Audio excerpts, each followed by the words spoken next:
এখন আপাতত মসজিদের কাজ বন্ধ।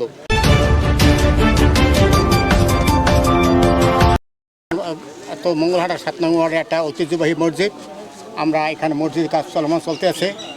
কিন্তু দুর্ভাগ্য বিষয়, গত 5ই আগস্ট যে এখানে তারা আতঙ্কিত হামলায়, যেহেতু তারা আওয়ামী লীগের সাথে সম্পৃক্ত এলাকায় এবং বহিরাগত লোক আসিয়া এখানে হামলা চালিয়ে দোকানপাট ভাঙছে। কিন্তু এখানে যাদের আসামি আছে মূলত তারা কোনো আসামি নয়, কি বা কারা ভাঙছে এটা কোনো আমরা প্রমাণ দিতে পারবো না।